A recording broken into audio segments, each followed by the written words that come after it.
राजस्थान की पावन धरा पर बसे खाटू श्याम जी मंदिर में विराजमान बाबा श्याम को आज करोड़ों भक्त सच्चे मन से याद करते हैं। कोई उन्हें हारे का सहारा कहता है, कोई कलयुग का कृष्ण, तो कोई दीनों का पालनहार। उनकी कथा केवल एक वीर योद्धा की कहानी नहीं, बल्कि त्याग, भक्ति, करुणा और वचन निभाने की अमर गाथा है। हरे कृष्णा, स्वागत है आप सभी का हमारे चैनल भक्ति सागर में। आज की वीडियो में हम खाटू श्याम बाबा की बड़ी ही पावन कथा सुनेंगे। बहुत समय पहले की बात है, जब धरती पर अधर्म बढ़ने लगा था और मनुष्य अपने धर्म से दूर होता जा रहा था।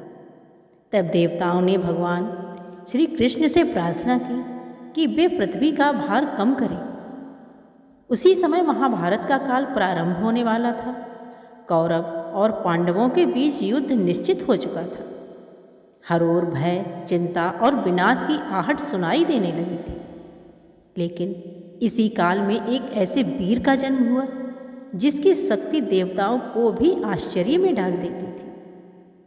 उस वीर का नाम था बर्बरीक। बर्बरीक महाबली भीमा के पुत्र और महान योद्धा घटोत्कच के पुत्र थे। उनकी माता का नाम मोरवी था। मोरवी देवी भगवती की परम भक्त थी। वे प्रतिदिन पूजा पाठ करती और अपने पुत्र को भी धर्म और दया का पाठ पढ़ाती। बचपन से ही बर्बरीक असाधारण बलवान थे। उनकी आंखों में तेज था, हृदय में करुणा और मन में धर्म के प्रति अटूट श्रद्धा। एक दिन मोरवी ने अपने पुत्र से कहा, पुत्र, शक्ति का उपयोग सदैव धर्म की रक्षा के लिए करना।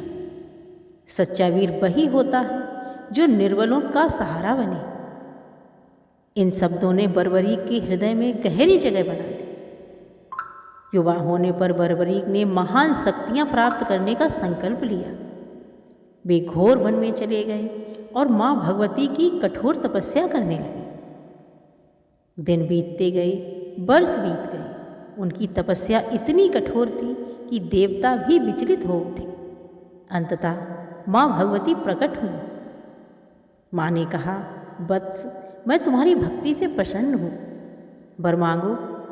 बर्बरीक ने हाथ जोड़कर कहा, मां, मुझे ऐसी शक्ति दीजिए जिससे मैं सदैव धर्म और सत्य की रक्षा कर सकूं। मां भगवती ने उन्हें 3 अमोघ बाण दिए थे। ये 3 बाण बहुत अद्भुत थे।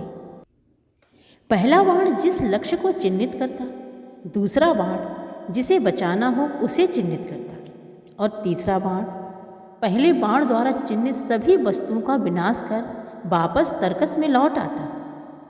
इसके साथ ही उन्हें एक दिव्य धनुष भी प्राप्त हुआ। अब बर्बरीक संसार के सबसे महान योद्धाओं में गिने जाने लगे। एक दिन उनकी माता मोरवी ने उनसे पूछा, पुत्र, यदि कभी तुम्हें युद्ध में जाना पड़े तो तुम किस पक्ष का साथ दोगे? बर्बरीक ने बिना सोचे उत्तर दिया, माता, मैं सदैव हारने वाले का पक्ष लूंगा। मोरवी ने प्रसन्न होकर आशीर्वाद दिया, लेकिन उन्हें क्या पता था कि यही वचन आगे चलकर संसार के सबसे बड़े त्याग का कारण बनेगा। समय बीतता गया। अंततः महाभारत का युद्ध आरंभ होने का दिन आ पहुंचा। पूरे आर्यवर्त में युद्ध की चर्चा होने लगी। जब बर्बरीक ने यह समाचार सुना तो उनका वीर हृदय भी युद्ध भूमि की ओर आकर्षित हो उठा। उन्होंने अपनी माता से अनुमति मांगी। मोरवी ने कहा, पुत्र, याद रखना, तुमने हारने वाले का साथ देने का वचन दिया है। बर्बरीक ने सिर झुकाकर कहा, माता, आपका वचन मेरे लिए धर्म है। इसके बाद वे अपने नीले घोड़े पर सवार होकर कुरुक्षेत्र की ओर चल पड़े। उनके पास केवल 3 बाण थे, परंतु उन 3 बाणों में शक्ति संपूर्ण सेनाओं पर भारी थी। उधर भगवान कृष्ण सब कुछ जानते थे। वे समझ चुके थे कि यदि बर्बरीक युद्ध में उतर गए तो युद्ध का परिणाम बदल जाएगा, क्योंकि बर्बरीक हारने वाले पक्ष का साथ देते हैं। जैसे ही एक पक्ष कमज़ोर होता वे उसकी ओर हो जाते, दूसरा पक्ष कमज़ोर पड़ता तो वे उसकी सहायता करने लगते। इस प्रकार युद्ध कभी समाप्त ही नहीं होता। श्री कृष्ण ने सोचा, इस वीर का त्याग ही धर्म की रक्षा कर सकता है। जब बर्बरीक कुरुक्षेत्र में पहुंचे तब मार्ग में उन्हें एक वृद्ध ब्राह्मण मिला। वह कोई और नहीं बल्कि स्वयं भगवान श्री कृष्ण थे। ब्राह्मण ने मुस्कुराकर पूछा, वीर बालक, तुम कौन हो और कहाँ जा रहे हो? बर्बरीक ने विनम्रता से उत्तर दिया, मैं बर्बरीक हूँ, महाभारत युद्ध में भाग लेने जा रहा हूँ। ब्राह्मण ने उनके 3 बाण देखकर आश्चर्य जताया। केवल 3 बाण? बर्बरीक मुस्कुराए। इन 3 बाणों में संपूर्ण संसार जीता जा सकता है। ब्राह्मण ने परीक्षा लेने हेतु पास के पीपल वृक्ष की ओर संकेत किया। यदि ऐसा है तो इन सभी पत्तों को भेद कर दिखाओ। बर्बरीक ने ध्यान लगाकर पहला बाण छोड़ा। बाण बिजली की गति से वृक्ष के चारों ओर घूमने लगा। उसने सभी पत्तों को चिन्हित कर दिया। उसी समय श्री कृष्ण ने एक पत्ता अपने पैर के नीचे दबा लिया। जब तीसरा बाण छोड़ा गया तो वह सारे पत्ते भेदता हुआ श्री कृष्ण के पैर के पास घूमने लगा। बर्बरीक बोले, ब्राह्मण देव, कृपया अपना पैर हटा लीजिए, अन्यथा बाण आपके पैर को भी भेद देगा। श्री कृष्ण यह देखकर समझ गए कि यह वीर वास्तव में अद्भुत शक्ति का स्वामी है। इसके बाद श्री कृष्ण ने पूछा, यदि तुम इतने महान योद्धा हो तो युद्ध में किसका साथ दोगे? बर्बरीक ने उत्तर दिया, जो पक्ष हारता दिखाई देगा मैं उसी की ओर से लड़ूंगा। यह सुनकर श्री कृष्ण गंभीर हो गए। उन्होंने कहा, वीर, मैं तुमसे दान मांगना चाहता हूँ। बर्बरीक ने तुरंत उत्तर दिया, ब्राह्मण देव, मांगिए, क्षत्रिय कभी दान देने से पीछे नहीं हटता। तभी श्री कृष्ण बोले, मुझे तुम्हारा शीश चाहिए।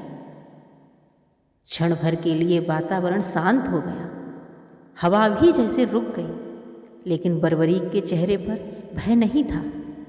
उन्होंने मुस्कुराकर पूछा, आप कौन हैं? तभी श्री कृष्ण अपने दिव्य रूप में प्रकट हुए। बर्बरीक तुरंत उनके चरणों में गिर पड़े। प्रभु, आपका आदेश मेरे लिए सौभाग्य है। लेकिन उन्होंने एक विनती की, प्रभु, मैं महाभारत युद्ध देखना चाहता हूँ। श्री कृष्ण ने प्रसन्न होकर कहा, तथास्तु। इसके बाद बर्बरीक ने हंसते हुए अपना शीश दान कर दिया। श्री कृष्ण ने बर्बरीक का शीश एक ऊंचे पर्वत पर स्थापित कर दिया, जहाँ से पूरा कुरुक्षेत्र दिखाई देता था। युद्ध आरंभ हुआ। 18 दिनों तक भयंकर संग्राम चलता रहा। लाखों योद्धा मारे गए, धरती रक्त से लाल हो गई, लेकिन बर्बरीक का शीश शांत भाव से सब देखता रहा। उन्होंने देखा कि जहाँ जहाँ धर्म संकट में पड़ता, वहाँ वहाँ स्वयं श्री कृष्ण अदृश्य रूप से सहायता करते। कभी उनका सुदर्शन चक्र चलता, कभी उनका संकेत अर्जुन को विजय दिलाता।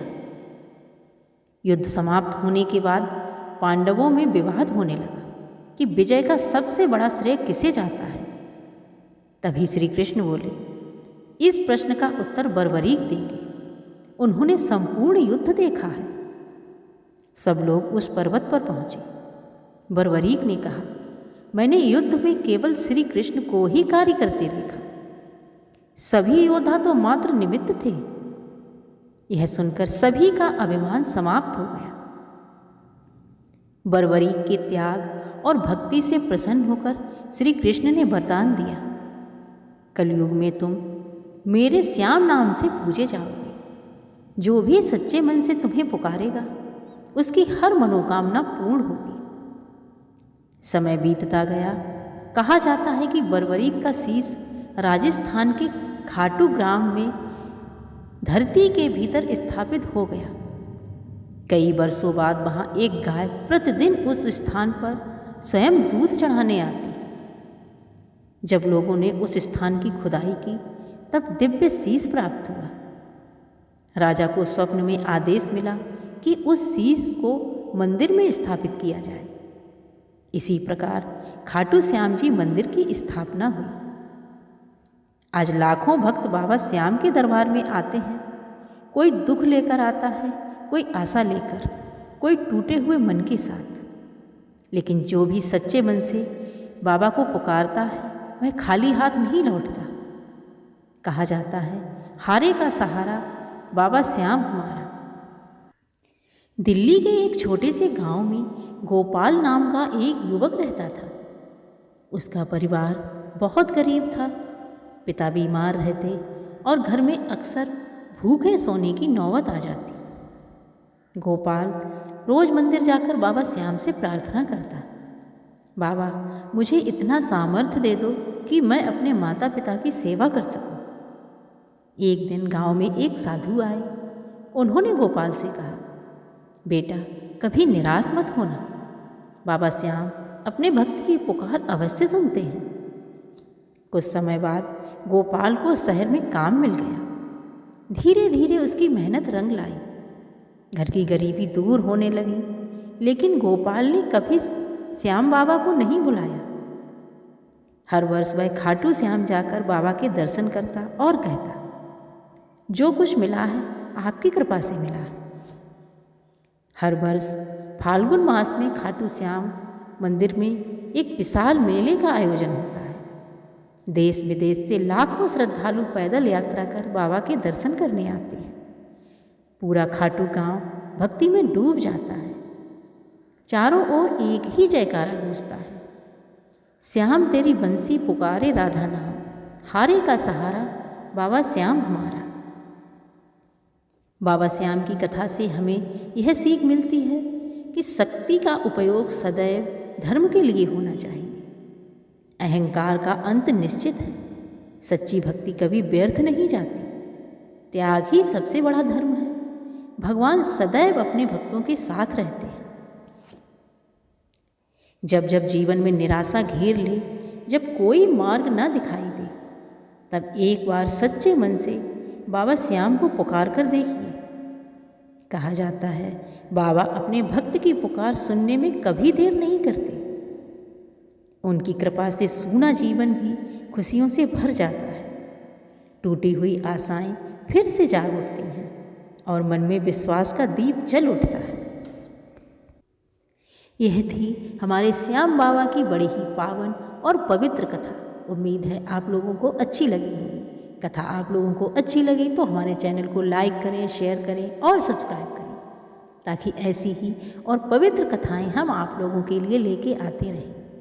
अंत में हाथ जोड़कर बाबा श्याम से प्रार्थना करेंगे कि उनकी कृपा आप पर और आपके परिवार पर सदैव बनी रहे। आप सभी के घर में सुख समृद्धि और संपन्नता बनी रहे। हरे कृष्ण।